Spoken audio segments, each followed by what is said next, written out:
Hi everyone, my name is Chris Avis. I'm the Shellfish Constable for the town of Mashpee.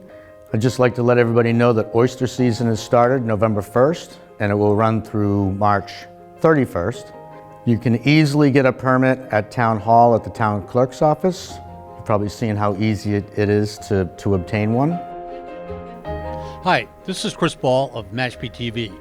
After going down and filming the opening of shellfish season, I went down to Town Hall to see how easy it was to get my shellfish license. After paying my $6 for my senior license, the friendly staff and always helpful staff at the town clerk's office gave me my license and the regulations I needed. And like I said, I was in and out of there in 5 minutes. Really easy, and now I'm ready to go get my peck a week.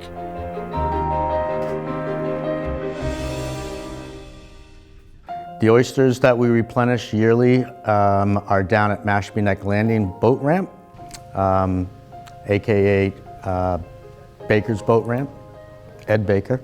And if you're looking towards the water to the left-hand side, you'll notice there's a beach. Best time to go is during a low tide. They're not that far out. Our weeks begin on Sundays and they continue through the Saturday. You can take one peck a week. When you receive your permit, you will receive all of the regulations that you should be well read on to be sure that you take an oyster that's properly sized. That's a 3-inch oyster. You should have a gauge to double check and to be sure that you're taking legal size and the legal limit. You will need waders. You will need a basket that's floating and something as a rake with a basket on the end that you can rake them up, you can size them and put them in your bucket. We're also opening a limited time fishery over at Seconsett Island. As you walk down onto the beach, that also is to the right, delineated by snow stakes, which are orange.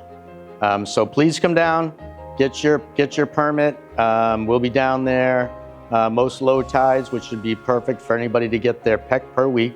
Remember, our weeks start on Sunday and they go through the following Saturday. So it's one peck per week, and oyster season should be open all the way through March 31st. Again, I encourage everybody to go down and get their oysters. And if you have any questions at all with regards to the place process, any of the regulations and so forth, feel free to reach out to the Department of Natural Resources. Again, my name is Chris Avis, Shellfish Constable. We also are on Facebook, Mashpee Department of Natural Resources. So follow us and we'll try to keep everybody up to breast as things progress through the year. Thank you.